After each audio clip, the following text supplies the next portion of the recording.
à tous et bienvenue sur ce podcast tricot. Je m'appelle Lucille, j'habite en Haute-Savoie et je suis une tricoteuse. Dans ce podcast, on va parler des projets que j'ai finis, des projets que je suis en train de tricoter et de mes futurs projets, les tricots que j'ai envie de faire, notamment pour cet été. J'espère que vous allez tous bien. Je vous remercie d'avoir cliqué sur la vidéo et de me regarder aujourd'hui. Et puis, je tenais à vous rappeler que si vous avez des questions, vous pouvez évidemment les poser dans les commentaires en dessous de la vidéo. Sur ce, on va commencer tout de suite avec les projets que j'ai terminés.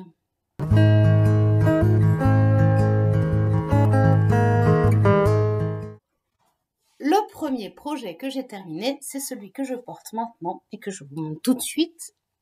Hop.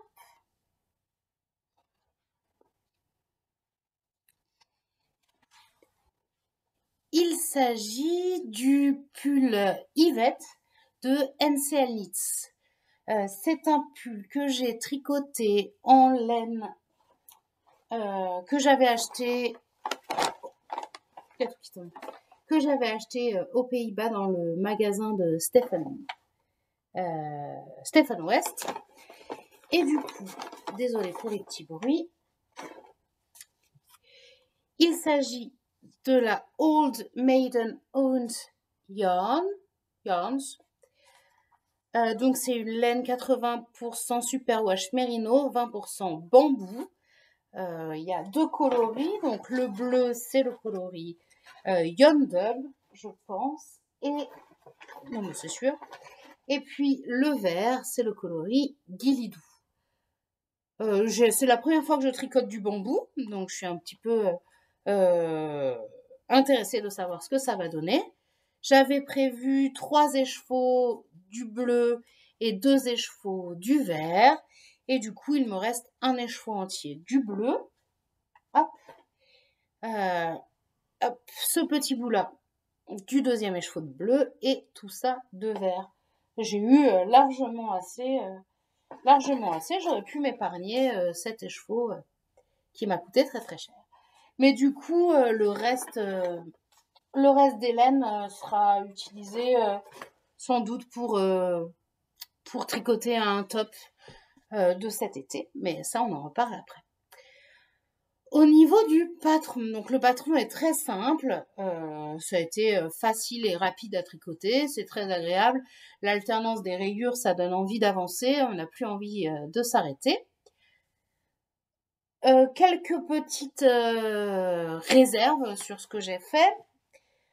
J'aurais aimé faire le bout des manches, maintenant que j'y réfléchis, en tubular bind off, en rabat tubulaire. Je suis désolée si je me gratte l'œil, mais je fais des allergies en ce moment au pollen et ça a tendance à me faire de l'eczéma au niveau de l'œil et de me faire éternuer aussi. Donc je m'excuse d'avance si j'éternue ou si je me gratte l'œil. Désolée. Donc un petit rabat tubulaire au bout des manches, ça aurait été sympa parce que là c'est un rabat classique. Bon, c'est pas moche, hein, mais j'aurais préféré un rabat tubulaire. Autre chose, j'ai fait suivre mon fil tout le long à chaque fois qu'il y avait une rayure et à cet endroit, hop, j'ai dû oublier de faire un truc, pas croiser mes fils puisque ça m'a fait un petit trou. Il faudrait que je le reprenne pour boucher le petit trou. Et enfin, la dernière chose que j'ai faite, c'est que j'ai tricoté cette manche-ci, la gauche, en Magic Loop et celle-ci avec des aiguilles, des mini circulaires. Alors, pourquoi je vous fais la remarque? C'est parce qu'on n'a pas la même tension quand on tricote en Magic Loop et quand on tricote en mini circulaire. Je le savais et j'ai pensé que ça allait passer. Effectivement, ça passe, il n'y a pas de problème particulier. Quand je l'ai enfilé avant de l'avoir lavé et bloqué, je me suis tout de suite rendu compte que cette manche-là était beaucoup plus serrée que l'autre. C'était même un peu gênant. Et après lavage et blocage, j'ai quand même tiré dessus et ça va quand même mieux. Même si je sens quand même que cette manche-là est plus serrée que l'autre. Donc, je ferai plus la même erreur ou la même, comment on pourrait dire, initiative aventureuse. Et je tricoterai mes 2 manches pareilles. Et puis je ferai attention à ma tension parce que effectivement au mini circulaire ça resserre et du coup cette manche-là elle serait presque un petit peu trop petite. Et du coup, soit faire une taille de manche au-dessus, soit prendre une taille d'aiguille au-dessus pour être vraiment bien. Alors, vous le voyez, ça se voit un peu, la laine, elle a commencé à boulocher parce que je l'ai portée directement après l'avoir fini. J'ai pas eu le courage d'attendre de tourner et la laine bouloche. Je vais encore le porter un petit peu et si vraiment ça se dégrade, je le raserai avec mon petit rasoir électrique si vraiment ça me gêne. Que vous dire d'autre sur ce Yvette? Rien du tout. Je suis très contente. Les couleurs se dégradent comme ça. Je trouve ça vraiment très très joli. Je suis très très contente de mon projet. Et du coup, ça c'était pour mon premier projet terminé. Deuxième projet terminé. Hop, hop, hop. Je vous parle des January Mittens. Donc, c'est un patron qui est gratuit sur Ravelry. Hop, hop, hop, hop. Que j'ai tricoté en laine Svensk Hulk de Jarbo. Donc, c'est une laine suédoise que j'ai achetée en Suède. Et voilà le résultat. Une petite miniature. Donc, je suis très très contente du résultat. Je les trouve très très belles. Vraiment, je suis contente. La seule chose qui me gêne un petit peu au niveau de la laine, c'est que le gris clair blanc fait un peu sale parce que c'est une laine rustique et du coup, il y a un petit peu de jarre noir à l'intérieur. Et comme c'est pas réparti équitablement le long de la laine, je trouve que ça fait un tout petit peu sale. Voilà, c'est le seul défaut que je leur trouve. Donc le patron est fait d'un petit bord replié, puis d'une tresse laitonne, et ensuite le jacquard devant, qui n'est pas le même que le jacquard de l'intérieur, et puis le pouce à côté. Alors je suis ravie du résultat. Et mon respect pour les gens qui tricotent des pulls entiers en jacquard a augmenté incroyablement. Parce que rien que pour tricoter ces 2 mitaines, c'était long. J'ai trouvé ça long. Et on est loin de la taille d'un pull. Hein. Loin, loin, loin, loin. Mais par contre, effectivement, le résultat est super gratifiant parce qu'elles sont magnifiques. L'objectif, c'était de les utiliser cet hiver, quand mon pare-brise était gelé, pour gratter le pare-brise sans me congeler les mains.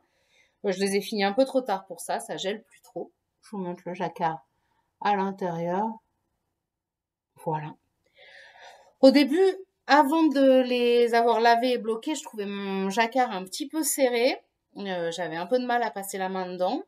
Et puis en fait, depuis que je les ai lavés et bloqués, il n'y a plus aucun problème. Ça s'est tout à fait détendu, tout a pris sa place. Elles sont juste un petit peu longues au niveau des doigts. Mais sinon, ouais, elles sont vraiment chouettes. Je les aime beaucoup, beaucoup, beaucoup. Voilà, ça c'est les January Mittens, un patron gratuit sur Ravelry en jacquard. Mon troisième projet terminé. Il s'agit encore d'une paire de mitaines. Touc, touc, touc. Ce sont les Mittens to Fit. Encore un patron gratuit sur Ravelry. Je les ai tricotés en laine de Yorkshire Spinners. C'est leur signature 4-ply. Et le coloris, c'est Silent Night. Donc, Semiten, elle a sorti une paire de chaussettes de Noël que j'ai tricoté un peu plus tôt. Donc, c'est un dégradé de bleu avec de la stélina. On voit, ça brille un peu. Voilà. On les commence par les côtes. Du coup, moi, j'ai rétréci un petit peu le diamètre des côtes parce que j'avais essayé mes chaussettes en 56 mailles et je trouvais que ça m'allait bien au poignet. Donc, du coup, dans le patron, c'était un petit peu plus grand que 56 mailles. Du coup, moi, j'ai fait 56 mailles et puis j'ai rattrapé après les augmentations. Vous m'excuserez, il y a des fils qui dépassent.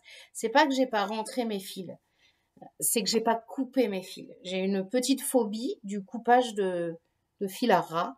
Du coup, mes fils sont rentrés, mais je les ai pas coupés à ras. Parce que j'ai un peu peur. C'est idiot, hein, je sais que ça tient, hein, mais quand même. Bon, bref. Si je devais changer quelque chose dessus, je ferais les côtes. En fait, non, je ferais pas forcément les côtes plus longues. Je ferais cette partie-là entre le pouce et le poignet plus longue. Parce qu'en fait, les côtes, elles me montent un petit peu sur le haut de la main et je trouve ça un tout petit peu désagréable. Je trouve que juste cette partie-là, là, elle devrait avoir 1 centimètre ou 1 centimètre et demi de plus pour bien englober la main dans le jersey en droit et que les côtes, elles n'arrivent que après, plus bas sur le poignet. Voilà. Un tout petit défaut, c'est le bout de mon pouce là. Bon, je sais pas comment je me suis débrouillée pour rabattre mes mailles. C'est un non, c'est pas un grafting, c'est on arrive à un tout petit nombre de mailles et puis on passe le fil à l'intérieur et puis on tire et puis on le refait passer par l'intérieur du pouce. Du coup, c'est cracra par rapport à l'autre côté. Je sais pas si ça va faire le point. Par rapport à l'autre côté, qui est beaucoup plus propre, je sais pas ce que j'ai fait. Voilà, c'est moins joli. C'est moins joli. Mais du coup, si ça me gêne quand je les porte l'année prochaine, je crois que je les ai mises à l'envers. Il y a un endroit et un envers ou pas? Hop, hop. Eh oui, on dirait. Donc si ça me gêne l'année prochaine, quand je les remettrai, parce que ce sera l'hiver, et ben je réglerai la chose et je referai ce petit bout, mais bon, on verra. Pour l'instant, j'ai la flemme, sachant que je vais pas en plus les reporter tout de suite. Donc voilà. Mittens to Fit, patron gratuit sur Ravelry. Ok. Alors, un autre projet terminé que je n'ai pas là et que je peux du coup pas vous montrer, il s'agit des Dreamwalker Sleep Socks que j'ai tricoté en laine de Tône et Marteau pour Mélissa, l'éleveuse de moutons qui habite au-dessus de chez moi. Donc, de la laine que j'ai moi-même lavée, triée, enfin, dans l'ordre, triée, lavée, cardée, filée et tricotée. Et du coup, j'ai longuement parlé du patron dans l'autre série de podcasts que j'ai qui s'appelle La laine fraîche. Je vous mettrai le lien quelque part et je vous laisserai aller regarder. Mais du coup, j'ai réutilisé le même patron, les du coup Dreamwalker Sleep Socks, pour me faire des chaussettes que j'ai appelées mes chaussettes maules. Alors, pour la petite histoire, je suis allée camper avec mes élèves dans la neige, avec une collègue et 2 classes différentes en fait. Et la première sortie avec la première classe, j'avais des pulls en laine, donc j'ai pas du tout eu froid, sauf aux pieds. J'avais pas pris de chaussettes en laine, en tout cas pas pris de chaussettes tricotées main, Et puis comme en plus mes chaussettes tricotées main, elles sont tricotées en superwash, de toute façon, je pense pas que ça aurait changé grand-chose par rapport aux chaussettes Décathlon que j'ai portées cette nuit-là. Et du coup, comme j'ai eu très froid aux pieds, je me suis dit, pour la sortie d'après, parce que nous, on fait pas les choses à moitié, on recommence les bêtises. Et du coup, je me suis dit, voilà, faut absolument que je me tricote une paire de chaussettes en laine naturelle. Du coup, j'ai choisi les mêmes laines qui m'ont servi à faire mon Félix cardigan.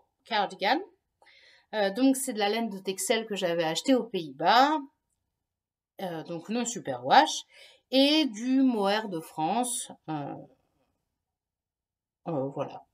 Je me souviens plus de là où je l'avais pris. Je l'ai pris sur internet, j'oublie tout le temps le nom. Bon, c'est pas grave. Et donc j'ai refait le patron des Dreamwalker Sleep Socks avec ces laines-là pour me faire des chaussettes de bivouac que j'ai appelées les chaussettes Maule puisque c'est le nom de la montagne sur laquelle nous sommes allés. Le patron m'a pas posé de problème particulier. Vous allez revoir la phobie du coupage de fil. Désolée. C'est un patron qui se tricote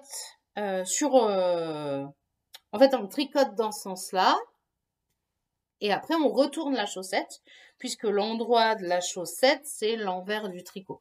Si vous voyez ce que je veux dire. La seule chose qui m'a un petit peu enquiquiné sur ce patron, c'est... mais ça l'a surtout fait sur les chaussettes que j'ai fait en laine de Tône et Marteau. Ah, il y a Toutou qui vient se coucher là. Bah oui. Bah oui, Toutou. Oui. Elle fait son câlin. Que disais-je? Ah oui, le seul truc qui m'a un peu enquiquiné, mais ça m'a surtout embêté sur les chaussettes que j'ai fait pour Mélissa, c'est la façon de faire les ronds raccourcis pour le talon. C'est une façon de faire que j'avais jamais faite et ça m'a un petit peu pris la tête. En plus, ça se voit. Bon, je pense que c'est un effet de design, c'est fait exprès, hein, parce que sur le modèle initial, ça se voit aussi, et puis ça donne effectivement un petit style, le fait qu'on les voit, c'est un petit côté sympa. Seulement cette façon de faire, j'avais jamais fait. On se retrouve avec des mailles triples. Et puis je comprenais pas comment ça marchait, eh bien je me suis un petit peu pris la tête. Sur cette version-là, ça allait beaucoup mieux, et puis c'est du coup plus propre quand même que la version des chaussettes de Mélissa. Voilà, sinon pas de problème particulier, à part peut-être celui que vous allez remarquer si vous regardez bien. Est-ce que vous le voyez? Est-ce que vous voyez ça? Ça se voit pas trop, si, enfin je sais pas, moi je le vois. Il m'a manqué du mohair couleur orage pour finir cette chaussette-là. Et du coup, à partir d'ici, j'ai dû prendre un mohair un peu plus clair. Alors, ça m'a pas trop embêté parce que ce sont des chaussettes de bivouac. Donc, quand on les porte dans un duvet, dans une tente, tout le monde se fiche un peu que le mohair du haut de la chaussette gauche ne soit pas exactement le même. Voilà, ça se voit un petit peu quand on le sait, je trouve. Vous me direz si vous l'avez vu avant que je vous le dise ou pas. Vous me direz. Et donc, j'ai absolument pas eu froid aux pieds, évidemment, avec ces chaussettes de bivouac. Trop bien. Trop bien. Je suis contente. Alors, bien sûr, je peux pas du tout les mettre dans des chaussures. Je les mettrai pas comme chaussons parce que j'ai pas envie de les abîmer. J'ai pas envie de les faire feutrer. Non, je veux pas. Je vais les laisser comme ça et ce sera des chaussettes de bivouac. Et voilà, quand je déciderai d'aller camper dans la neige, j'aurai des chaussettes pour aller camper dans la neige. Et puis c'est tout. Voilà. les Dreamwalker Sleep Socks ou mes chaussettes moules. Eh bien, c'est tout pour les projets terminés. Je vais me faire un petit café parce que j'en ai besoin et on va passer au projet en cours. Si vous aussi vous voulez vous faire une petite boisson chaude, n'hésitez pas, mettez pause, c'est le moment, je vous attends et vous m'attendez.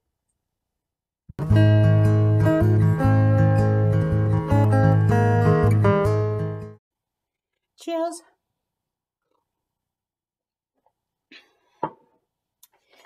J'espère que vous m'excuserez pour la qualité de la vidéo. Il n'y a pas beaucoup de lumière et la ring light faisait un reflet horrible sur mes lunettes. Ça n'allait pas du tout. Et puis je filme avec l'ordinateur pour avoir les écritures à l'endroit quand je vous les montre à la caméra, parce qu'avec mon téléphone, ça les montre à l'envers. Et du coup, je crois qu'il faudrait que je filme avec la caméra frontale du téléphone, mais j'avais pas le courage de faire ça aujourd'hui. Donc, vous aurez une qualité de vidéo approximative, mais j'espère que vous m'en tiendrez pas rigueur, que ça ira quand même. Alors, les projets en cours. Donc, il y en a pas mal. Enfin, il y en a pas mal. J'en ai 4, ce qui est pas mal pour moi. Le premier, et j'ai tous mes pas tranquilles. Ah, le premier, on va prendre celui-ci. Le premier, il s'agit d'un pull Bergère de France qui s'appelle le pull Colvé Dentelle. Un nom très vendeur et poétique, n'est-ce pas? Donc c'est un pull que je dois tricoter depuis très longtemps. Ma mère m'avait commandé les pelotes au Père Noël. Pas Noël de cette année, mais Noël de l'année dernière. La petite histoire, c'est que j'avais un pull qui ressemblait énormément à ça, que j'adorais, qui s'est beaucoup abîmé et dont j'ai dû me séparer. Et du coup, j'ai eu la merveilleuse idée de me dire que j'allais essayer d'en tricoter un qui soit similaire. Donc j'ai trouvé celui-là chez Bergère de France. Bon, ça reste un tricot à plat où il y aura de la couture à faire. On commence par le bas, du coup, vous allez voir que au niveau du calcul de la taille, c'est un petit peu compliqué. Bon, j'ai déjà fait plusieurs fois des pulls Bergère de France, donc je connais un petit peu les difficultés que je peux rencontrer quand je tricote un pull Bergère de France. Premièrement, c'est que mon échantillon est toujours trop grand par rapport à l'échantillon donné dans le modèle. Donc pour ça, j'ai baissé d'une taille. Et au lieu de faire la taille XL, je fais donc la taille L. Ça devrait me donner l'aisance préconisée par le patron. Donc ça, c'était pas très grave, pas très difficile comme adaptation. Une autre adaptation que j'ai faite, c'est que je sais que mon échantillon, Bergère de France, est toujours trop court. Je finis toujours par avoir des pulls qui sont trop courts. Donc là, je suis en train de tricoter le dos, que j'ai commencé par les côtes, qui sont en bas du cou. Donc c'est un modèle avec une petite dentelle comme ça, là, un petit point ajouré. Et du coup, normalement, je sais plus, 33 cm, je devais commencer les emmanchures, mais 33 cm. Ça me paraît beaucoup trop court. J'ai pas du tout envie d'avoir un pull cropped. Je veux pas qu'il soit aussi long que celui-là, mais je veux pas d'un pull cropped. Donc, je fais la hauteur entre le bas et le début des emmanchures de la plus grande taille, en espérant que ça me satisfasse. Voilà, c'est le problème des pulls qu'on tricote en, comment on dit? Pour les chaussettes, on dit toe-up, mais je suppose que pour les de bas en haut, c'est qu'on peut pas l'essayer au fur et à mesure, donc on se rend pas compte de comment ça tombe et si ça va être bien. Bon, je vais faire en sorte que ça aille, parce que j'ai très envie de le porter.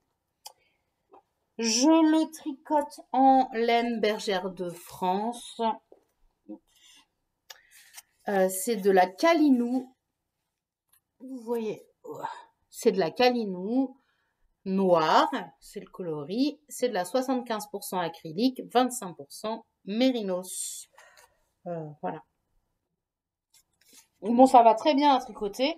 Le patron est clair, il y a les instructions rang par rang et sur le diagramme. Voilà, c'est quand même bien expliqué, même si c'est plus la façon dont j'aime tricoter des pulls. Mais c'est pas grave, ça va le faire, il n'y a pas de souci. C'est juste la partie couture qui va être un peu pénible parce que, enfin, il y a le dos, le devant, la manche droite, la manche gauche et le col en plus. Sur le modèle original, il y a de la dentelle qu'on ajoute au col et aux manches, mais moi, je m'en passerai. J'ai pas du tout envie de dentelle. Voilà, premier objet en cours, le pull col V dentelle de Bergère de France. Deuxième objet en cours, c'est... Je vais pousser ça un peu là. C'est un top avec lequel j'ai une longue histoire d'amour-haine. Il s'agit du Maven Top de Rachel Remo. Alors, si vous avez regardé ce podcast depuis le début, vous savez que l'été dernier, je l'ai tricoté au moins 2 fois. Je me souviens plus exactement. Je fais un choc post-traumatique. Je l'ai tricoté au moins 2 fois. Et il était trop grand à chaque fois. Et j'étais désespérée. Et j'ai pas réfléchi. Et un jour, j'ai réfléchi. Et je me suis rendu compte que je le tricotais en déca au lieu de le tricoter en fingering. Ce qui expliquait qu'il était grand. Ah, désolée, ça me gratte. Donc, voilà. Sur ce, quand je me suis rendu compte de cette affaire, comme ça faisait plusieurs fois que je le tricotais, bah, j'ai eu la flemme de le faire pour l'été. Je l'ai laissé de côté. Je l'ai détricoté, hein, j'ai récupéré le déca pour faire un autre top. Et puis là, comme j'aime beaucoup le patron, je le trouve très beau, j'ai décidé de le relancer. Alors, j'ai décidé de le relancer en utilisant cette laine que vous avez déjà vue aussi. Donc, c'est de la Lichen and Lace. C'est la One Ply Superwash Merino Fingering. Donc, c'est de la 100% Superwash Merino, 100 grammes, 400 yards, coloris Evergreen. J'en avais 2 écheveaux que j'avais commandés pour le Birds of a Feather, le châle Birds of a Feather d'Andrea Mori que je voulais faire pour ma maman. Et puis finalement, ces couleurs-là, c'était pas ce qui lui allait le mieux et on a trouvé un autre combo. Mais j'avais ces 2 écheveaux qui traînaient et comme moi je suis toujours aussi fan du vert, j'ai commencé à tricoter le Maven avec ces écheveaux-là. Donc je l'ai pas passé sur un cap pour vous le montrer, donc il a un peu tout rabougri. Toc toc toc. Donc ça c'est le devant. Donc là, le truc sympa sur le Maven, c'est, on voit pas trop, c'est cette alternance de jersey en droit et cette ligne de jersey en vert pour ponctuer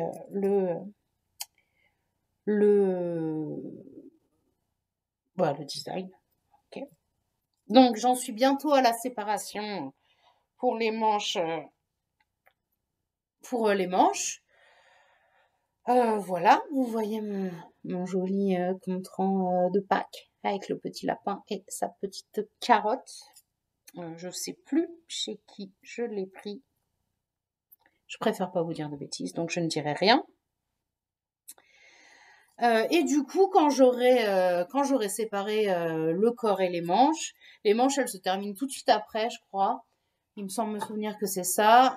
Et puis on fait un high cord et puis les manches sont finies. Et puis après le corps c'est tout droit jusqu'à la fin. Donc du coup ça va devenir mon tricot de sortie dès que j'aurai séparé ça. Voilà. Normalement a priori vu comme ça, je devrais pas avoir de problème de taille. J'espère. De toute façon je l'essaye. Je fais 3 rangs quand je sépare les manches et puis je l'essaye direct pour pour voir ce que ça donne. Bon, ça va très vite, hein. C'est facile. C'est facile comme tout. J'aime beaucoup. Donc, le Maven Top, une histoire d'amour à suivre. C'était mon deuxième objet en cours. Un projet qui a sauté sur mes aiguilles et qui n'était pas du tout prévu et pour lequel j'ai eu un coup de cœur, c'est celui qui est juste là derrière. Hop. Je vais vous montrer. Hop. Bon, c'est imprimé en noir et blanc et il y a de l'eau qui est tombée dessus. Mais voilà. C'est le châle Rosemary de Une maille à la fois, Stéphanie Geffort. Comment je suis tombée dessus? Je sais plus. Comment je suis tombée dessus? Une pub interne, enfin un mail que j'ai reçu. Et j'ai cliqué sur le châle, sur le lien, et ça m'a emmené vers ce châle. Là, c'est l'envers. Là, c'est l'endroit. Oh, s'il est beau, je l'aime. J'ai complètement craqué. J'adore. Je le trouve super. Donc, ça va être un châle d'été. Donc, c'est que de la dentelle. Il faut se concentrer. Il n'y a jamais un rang de jersey en droit tout bête. C'est toujours de la dentelle. Il faut vraiment se concentrer, hein. J'ai essayé de le tricoter le soir, un peu tard, un peu fatiguée. J'ai fait que des bêtises. Et comment vous dire que des tricotés du mohair le soir avec de la dentelle, c'était sympa. Bah bref, je l'adore, il est trop beau. Ça fait un peu, comme il est pas bloqué, ça fait un peu des bouboules comme ça. Je trouve ça trop bien.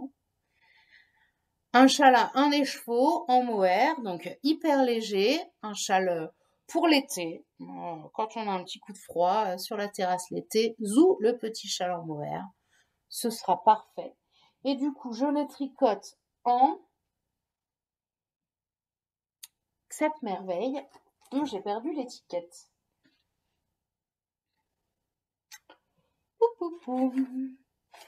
Alors, où est-ce que on peut bien être? Vu d'ici, ah non, j'allais dire, je crois que le chien est couché dessus, mais non. Donc, cette beauté, c'est encore du Lichen and Lace, ici. Donc, c'est le Marche Mohair, 72% Kid Mohair et 28% soie, coloris, Wild Flowers. Et lui, du coup, c'est un reste du Birds of a Feather d'Andrea Mori que j'avais tricoté pour ma sœur. Voilà, il est formidable. Là maintenant, enfin c'est toujours la même chose, on augmente juste régulièrement. Il fait un écheveau tout pile.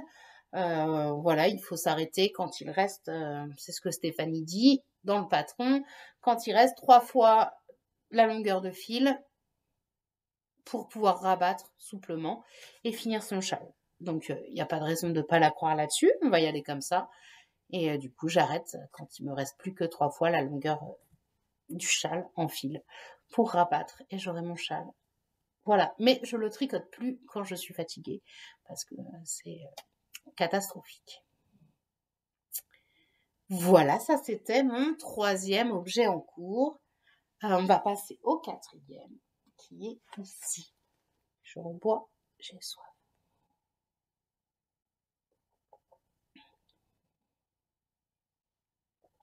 Désolée. Quatrième objet en cours. Tadam! Mais qu'est-ce que c'est? C'est un très long tube en fingering, en rond, sur 60 ou 64 mailles, je ne sais plus. Faudra que je recompte de toute façon. De laine Skepios ou Schrepios, on ne sait plus trop. Downtown, autorayante, 75% mérino, 25% nylon. Donc de la laine à chaussettes.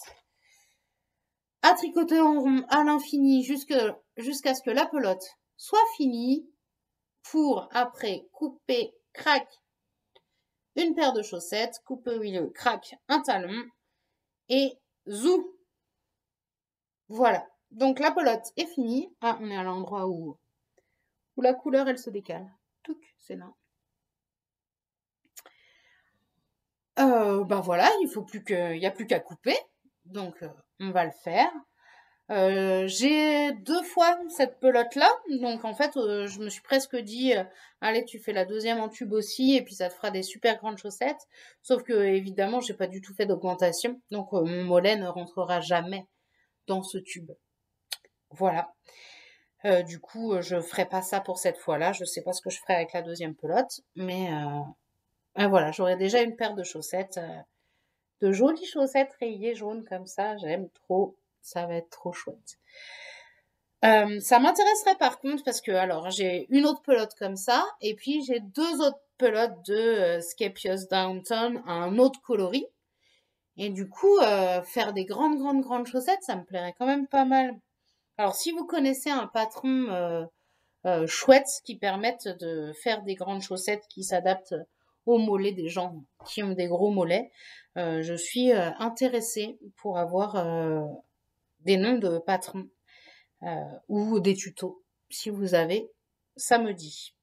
J'ai pas pris le temps de chercher, mais utilisons l'intelligence collective. Si vous avez des idées, n'hésitez pas.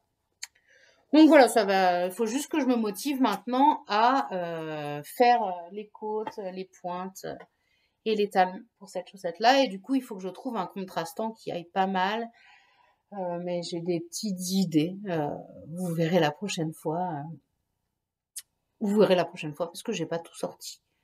Mais voilà, vous verrez. Bah, c'était mon dernier projet en cours. Mais c'est déjà pas mal. Ça commence à en faire. C'est rare que j'en ai autant. Mais je me sens pas débordée sur ce coup-ci. Donc c'est très bien. Ça me fait du bien de passer de l'un à l'autre. Je suis plutôt satisfaite. Donc c'est cool. On passe au futur projet? Allez, c'est parti.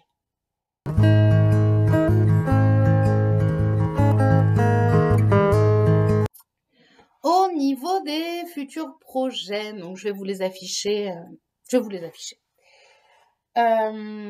Alors peut-être une autre chaussette en tube, même si ma motivation pour les chaussettes est un peu retombée ces temps. Ouais, là, il y a l'été qui s'approche et puis ma motivation chaussette est retombée surtout parce que j'ai une grosse motivation top d'été. J'ai passé au moins 1 heure ou 1 heure et demie, je sais plus quand, sur Ravelry à regarder des tops d'été et à les ajouter dans mes favoris. Et j'ai vraiment envie de petits hauts d'été. Même si pour l'instant, si il a fait un petit peu beau, mais il fait pas quand même super méga chaud. Et puis aujourd'hui, il fait tout gris et il a plu. C'est pas encore l'été, mais j'ai envie de top d'été. Alors, lesquels, vous allez me dire? Bah, j'ai fait toute une liste, donc je vais vous la dire. Alors, il y en a 2 déjà qui sont de la même designeuse, qui sont de Jessie Med. Je ne sais pas si vous connaissez Jessie Med Design. Ce qu'elle fait, c'est déjà super chouette, esthétiquement parlant, et ce sont des patrons qui sont hyper inclusifs. Elle a une gamme de tailles et d'adaptations possibles sur ces patrons impressionnantes, et c'est vraiment chouette. Ça peut aller à tout le monde. Et puis voilà, c'est un design assez moderne. C'est des jolis vêtements. Donc il y a 2 de ces tops qui m'intéressent. Le premier, c'est le Breeze Racerback qui ressemble à ça. Et du coup, il est donc c'est des petites bretelles qui se rejoignent dans le dos. Alors, ça fait un peu un haut baigneuse. Je crois que c'est comme ça que ça s'appelle. Voilà, il me plaît énormément. Et le deuxième d'elle qui m'intéresse, c'est un top qui est déjà dans mes favoris depuis un certain temps, c'est le Flutter Butter Shirt. Donc, ce que je trouve intéressant, c'est les espèces de volants sur les épaules et puis au niveau du bas. Je trouve ça sympa. Après, je sais pas encore du tout quelle laine prendre pour ces tops d'été. J'aimerais essayer de la laine pas de la laine d'été, mais j'y connais pas grand-chose. J'ai tenté le coton l'année dernière avec plus ou moins de succès. J'étais pas spécialement contente. Là, le bambou, c'est pas mal, c'est pas très chaud, mais et du coup, j'ai des restes de bambou. Alors peut-être pourquoi pas. Qu'est-ce qui m'intéressait aussi? J'avais vu d'autres choses. Bon, bref, je me souviens plus. Je vais faire des petites recherches et puis de toute façon, vous serez tenus au courant. Je te réveille? Ouais, d'accord. Bon, ouais.